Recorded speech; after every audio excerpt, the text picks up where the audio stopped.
সুপ্রিয় শিক্ষার্থী, সবাইকে শুভেচ্ছা। আজ আমাদের আলোচ্য বিষয় প্রমিত উচ্চারণে কোন ধ্বনি কোন ধ্বনিতে পরিণত হয়। বাংলা প্রমিত উচ্চারণ করতে হলে প্রথমে জানা দরকার কোন ধ্বনি কোন ধ্বনিতে পরিণত হয়। ধ্বনি পরিবর্তনের সূত্র বা নিয়ম না জানা থাকলে প্রমিত উচ্চারণ সম্ভব নয়। তাই চলো আমরা জেনে নিই বাংলা প্রমিত উচ্চারণে কোন ধ্বনি কোন ধ্বনিতে পরিণত হয়। অপরিবর্তন হয় ও ওতে, এটা সূত্র অনুযায়ী পরিবর্তন হয়। যেমন বানানে ছিল অতি, কিন্তু উচ্চারণ হচ্ছে অতি। এখানে সূত্রটা কি, অ এর পরে যদি রস্বইকার থেকে অটা ও হয়ে যাবে। সুতরাং সূত্র সংক্রান্ত আমার স্বতন্ত্র একটা ভিডিও আছে, এই ভিডিওটা দেখে নিন।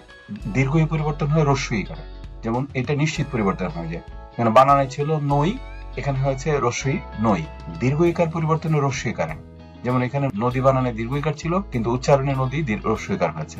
দীর্ঘ হয় রস্যকারে, যেমন এখানে দীর্ঘ ছিল বানানে, কিন্তু উচ্চারণে হয়েছে রস্য।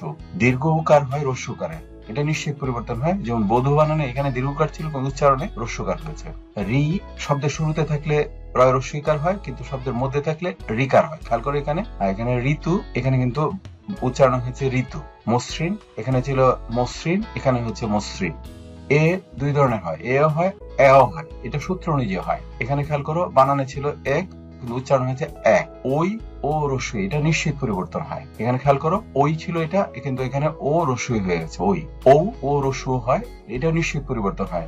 বানানে খেয়াল করো ঔষধ, কিন্তু এখানে হচ্ছে ঔষধ। অনুসার অ হয়, বানানে ছিল অনুসার, কিন্তু উচ্চারণ হয়েছে অ। ইও দুইভাবে উচ্চারণ হয়, অ চন্দ্রবিন্দু হয়, দন্তন্য হয়, এটা সূত্র অনুযায়ী হয়। যেমন এখানে আছে মিয়া, এখানে হচ্ছে মিয়া চন্দ্রবিন্দু আছে। অঞ্চল এখানে দন্তন্য উচ্চারণ হয়েছে অঞ্চল, বানানে ছিল ইয় চ, কিন্তু এখানে হয়েছে দন্তন্য চ। মূর্ধন্য নিশ্চিত পরিবর্তন হয়ে দন্তন্য হয়ে গেছে। যেমন রন রন। বফলা ব শূন্য হয় অথবা দ্বিত্ব হয়, সূত্র অনুযায়ী হয়। যেমন স্বামী বানানে খেয়াল করো, স্বামী বানানে এখানে বফলা উচ্চারণ হয়নি, আর এখানে কিন্তু আবার দ্বিত্ব শব্দটিতে খেয়াল করো, এই দয় বফলার সাথে যে বটা আছে সেই বটা উচ্চারণ হয়নি, কিন্তু তয়ের সাথে যেটা আছে এটা দ্বিত্ব হয়েছে। ম দুইভাবে উচ্চারণ হয়, শূন্য হয় দ্বিত্ব হয়, এটা সূত্র অনুযায়ী হয়। যেমন স্মৃতি এখানে ম উচ্চারণ হয়নি, কিন্তু পদ্মা বানানে খেয়াল করে এখানে ম দুইবার উচ্চারণ হয়েছে। অন্তস্থ জ বর্গীয় জ, এটা নিশ্চিত পরিবর্তন হয়। বানানে থাকবে অন্তস্থ জ, কিন্তু উচ্চারণ হবে বর্গীয় জ। তালব্য দন্তস্ব হয়, আবার দন্তস্ব তালব্য হয়, এই বিষয়টা একটু মনে রাখবে। এখানে খেয়াল করো তালব্য আছে, কিন্তু উচ্চারণ হয়েছে শ্রাবণ, শ্রাবণ কিন্তু নয়। আবার এখানে আছে সাহস, সাহস কিন্তু নয় সাহস। অর্থাৎ তালব্য কখন তালব্য হবে, যখন এই যে সাহসের মতো উচ্চারণ হবে। আর কখন দন্তস্ব হবে, যখন শ্রাবণের মতো উচ্চারণ হবে। দন্তস্ব কখন তালব্য হবে, যখন সাহসের মতো উচ্চারণ হবে। দন্তস্ব কখন, দন্তস্ব মতো শ্রাবণের মতো যদি উচ্চারণ হয়।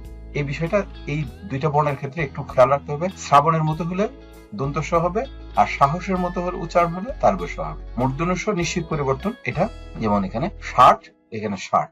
বিসর্গ শব্দের মধ্যে থাকলে দ্বিত্ব হয়, এটা নিশ্চিত পরিবর্তন। যেমন এখানে নিঃশেষ, সংশ্লিষ্ট ধ্বনিটা দ্বিত্ব হয়েছে, যেমন এখানে বিসর্গ আছে, তালব্যটা দুইবার উচ্চারণ হয়েছে নিঃশেষ। আবার বিসর্গ শব্দের শেষে যদি থাকে তাহলে ওকার হয়, যেমন পুনো পুনো। জফলা থাকলে দ্বিত্ব হয়, যেমন অদ্য অদ্য। হয় জফলা সবসময় বর্গীয় জয়, ঝয় ওকার হবে। যেমন গ্রাহ্য এখানে খেয়াল করো হয় জফলা ছিল, এখানে জয় হসন্ত এবং ঝয় ওকার হয়েছে। প্রমিত উচ্চারণে কোথায় হসন্ত হবে এবং কোথায় হবে না সেই সংক্রান্ত একটা স্বতন্ত্র ভিডিও আছে আমার, সেটা দেখে নিও। কারণ উচ্চারণে শিক্ষার্থীরা সবচেয়ে বেশি ভুল করে হসন্ত দিয়ে বা না দিয়ে। এই ভিডিওটি দেখলে আশা করি তোমার সেই জটিলতা থাকবে না। তো তোমাদের সবাইকে অনেক অনেক ধন্যবাদ।